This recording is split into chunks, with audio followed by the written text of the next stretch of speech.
ಆಗ್ರಹ ಮಾಡ್ತೀವಿ. ಇದರ ಮಧ್ಯೆ ರಾಜ್ಯಪಾಲರು ದ್ವೇಷ ಭಾಷಣದ ವಿಧೇಯಕವನ್ನು ರಾಷ್ಟ್ರಪತಿಗೆ ಕಳಿಸಿದ್ದಾರೆ. ಇಲ್ಲಿ ಸಹಿ ಹಾಕಿಲ್ಲ. 40 ಸ್ಪಷ್ಟೀಕರಣವನ್ನು ವಿವರಣೆಯನ್ನು ಕೂಡ ರಾಜ್ಯ ಸರ್ಕಾರಕ್ಕೆ ಕಳಿಸಿರುವಂಥದ್ದು. ಏನು ಹೇಳ್ತೀವಿ? ನೋಡಿ, ಅವರು ಈ ದ್ವೇಷ ಭಾಷಣ ಮಾಡೋದೇ ಸಂವಿಧಾನಾತ್ಮಕವಾಗಿ ಅದು ವಿರೋಧ. ಯಾವುದೇ ದ್ವೇಷ ಭಾಷಣಕ್ಕೆ ಇರುವಂಥ ಏನೇನು ಇವ್ರು ಮಾಡಿದ್ದಾರೆ ಅಮೆಂಡ್ಮೆಂಟು ಈಗಾಗಲೇ ನಮ್ಮ ಮೂಲ ಸಂವಿಧಾನದಲ್ಲೇ ಇದೆ. ವಾಕ್ ಸ್ವಾತಂತ್ರ್ಯ, ಇದರಲ್ಲಿ ಏನೋ ತಪ್ಪು ಮಾತಾಡಿದ್ರೆ 7 ವರ್ಷ ಶಿಕ್ಷೆ ಇವೆಲ್ಲನೂ ಇದ್ದಿದ್ದೇ ಇದೆ.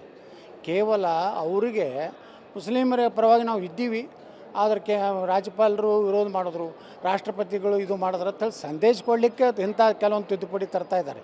ಅವ್ರಿಗೂ ಗುರುತು, ಮುಖ್ಯಮಂತ್ರಿ ಹಿಡಿದು ಕಾನೂನು ಮಂತ್ರಿಗೆ ಎಲ್ಲನೂ ಗುರುತು. ಇದು ನಿಲ್ಲುವುದಿಲ್ಲ, ಇದು ಕೋರ್ಟಿನಲ್ಲೂ ಸ್ಟ್ಯಾಂಡ್ ಆಗೋದಿಲ್ಲ, ಇದು ಸಂವಿಧಾನಾತ್ಮಕವಾದಂಥ ಕಾನೂನು ಅಲ್ಲತ್ತು ಗೊತ್ತಿದ್ರೂ ಸುಮ್ಮನೆ ತುಷ್ಟೀಕರಣ ಮಾಡಿ ಅವನು ಖುಷಿಪಡಿಸೋತಿರೋದು. ಯಾವಾಗಲೂ ಸಣ್ಣ ಮಕ್ಕಳಿಗೆ ಇದು ಗಲಾಟೆ ಮಾಡಿದಾಗ ಏನು ಇದು ಮಾಡ್ತಾರಲ್ಲ, ಹಾಗೆ ಇವರಿಗೆ ಮುಸ್ಲಿಮರಿಗೆ ಇದೇ ಮಾಡ್ಕೊಂಡು ಬಂದಾರೆ. ಅವರು ಅಟ್ಟಕ್ಕೆ ಖುಷಿ ಪಡ್ತಾರೆ. ಅವ್ರಿಗೂ ಇಂಥ ಕಾನೂನು ಮಾಡ್ತೀನಿ ಅಂದ್ಕೊಳ್ಳಿ ಖುಷಿ ಪಡ್ತಾರೆ. ದೇಶದ ವಿರುದ್ಧ ಪಾಕಿಸ್ತಾನ ಜಿಂದಾಬಾದ್ ಅಂದ್ರೂ ಯಾವುದೇ ಕ್ರಮ ತಗೊಳ್ಳಿರೋ ಅದು ಖುಷಿ ಪಡ್ತಾರೆ. ಈ ರೀತಿ ಅವ್ರು ಖುಷಿಯೊಳಗೆ ಇಡೋದನ್ನೇ ಸಿದ್ದರಾಮಯ್ಯ ಸರ್ಕಾರದ ಇವತ್ತು ದೊಡ್ಡ ಒಂದು ಮುಖ್ಯ ಕಾಯಕ ಆಗಿದೆ. ರಾಜ್ಯಪಾಲರ ಸಹಿ ಹಾಕದೆ ರಾಷ್ಟ್ರಪತಿ ಕಳಿಸಿರುವಂತಹ ಕ್ರಮನ ನೀವು ಸಮರ್ಥನೆ ಮಾಡ್ಕೋತೀರಾ?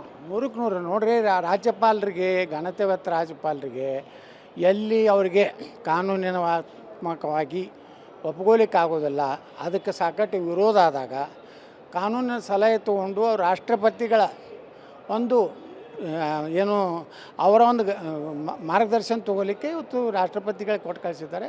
ರಾಷ್ಟ್ರಪತಿಗಳು ಸಹಿತ ಇದನ್ನು ಅವ್ರದ್ದೇ ಆದಂಥ ಒಂದು ರಾಷ್ಟ್ರಪತಿ ಇದರಲ್ಲಿ ಕಚೇರಿಯಲ್ಲಿ ಅವ್ರದ್ದೇ ಅಂತ ಕಾನೂನೊಂದು ವಿಭಾಗ ಇರ್ತದೆ. ಅವ್ರದ್ದು ಸಲಹೆಗಳನ್ನು ತೊಗೊಂಡು ಅವರು ಈಗಳೆಲ್ಲ ಈಗ ಸಂಬಂಧಿಸಿದಂಥ ಈ 40 ಅಂಶ 20 ಅಂಶ ಅದಕ್ಕೆ ಉತ್ತರ ಕೊಡ್ರಿ ಅಂತೇಳಿ ಕಳಿಸೋವಂಥ ಒಂದು ಸಂಪ್ರದಾಯ ಇದೆ. ಇವತ್ತು ರಾಜ್ಯಪಾಲರು ಕಳಿಸಿದ್ದು ಸರಿ ಇದೆ.